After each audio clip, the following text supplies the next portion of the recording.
पिछले 48 घंटों में ऐसा कुछ घटा है विश्व के अंदर जिससे कहीं ना कहीं मार्केट का मूड माहौल पूरी तरीके से चेंज होता हुआ नजर आ सकता है। यूएस ने ईरान के मिलिट्री ठिकानों पर अटैक किया और ईरान ने रिटेलिएट करते हुए बहरीन और कुवैत में जो यूएस के मिलिट्री ठिकाने थे उसके ऊपर दोबारा से मिसाइल अटैक किया। तो कहीं ना कहीं एक तरीके से यूएस और ईरान के बीच जो एग्रीमेंट हुआ था उसका वायलेशन होता हुआ नजर आया और दोबारा से ये जो वॉर ठंडे अवस्थे में जाती हुई दिखाई दी थी अब दोबारा से उसमें उबाल आता हुआ नजर आया।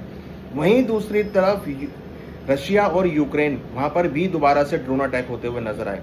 यूक्रेन ने रशिया की रिफाइनरीज के ऊपर अटैक किया, ड्रोन अटैक किया है, जिसकी वजह से रशिया के अंदर जो क्रूड की सप्लाई है वो वहां पर डिस्टर्ब होती हुई नजर आई है और कहीं ना कहीं पेट्रोल डीजल की सप्लाई बाधित होती हुई नजर आई है। तो ये जो 48 घंटे में घटा है ये सारा कुछ जियोपॉलिटिकल टेंशन की नई तस्वीर सामने आती हुई नजर आई है और इसकी वजह से मार्केट में कहीं ना कहीं दोबारा से एक अनसर्टेनिटी का बबल जो है वो दोबारा से क्रिएट हो गया है और इसकी वजह से मार्केट का मूड माहौल पूरा का पूरा चेंज होता हुआ दिखाई देगा। तो यहाँ अगर हम बात करें तो क्रूड के भावों में आपको दोबारा से उबाल आता हुआ नजर आएगा। गोल्ड सिल्वर के भावों में सेफ हेवन डिमांड देखने को मिल सकती है।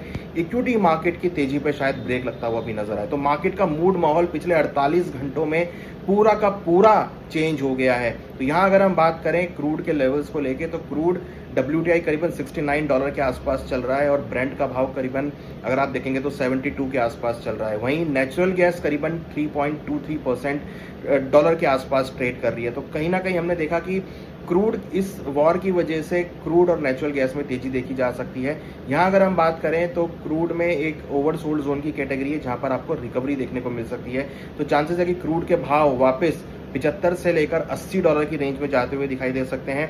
नेचुरल गैस के लेवल भी लग रहा है कि 4 से लेकर $5 के बीच मूव कर सकते हैं। तो ये जो सारा फियास्को हुआ है ये कहीं ना कहीं अब क्रूड और नेचुरल गैस पर इफेक्ट डालता हुआ नजर आएगा, जिसकी वजह से दोबारा से हम एक पूरे वर्ल्ड में अनसर्टेनिटी आते हुए देखेंगे। तो सेंटीमेंट अगर आप देखेंगे तो दोबारा से खराब होते हुए नजर आए हैं और इस सेंटीमेंट की वजह से मार्केट का मूड माहौल पूरा चेंज होता हुआ नजर आया। पहले यूएस ईरान कम था, जो अब ये रशिया यूक्रेन भी चालू हो गए हैं। तो कहीं ना कहीं अब दोबारा से अनसर्टेनिटी का माहौल क्रिएट हो गया और इसकी वजह से जो मार्केट का मूड माहौल था पिछले हफ्ते जो कुशंस हमने मार्केट में आते हुए देखे थे वो अब दोबारा से डिस्टर्ब होते हुए नजर आएंगे और दोबारा से हम देखेंगे कि मार्केट के अंदर अनसर्टेनिटी आती हुई दिखाई देगी, जिसमें आपकी commodity market, equity market, crude market, currency market सभी यहाँ पे डिस्टर्ब होते हुए नजर आएंगे।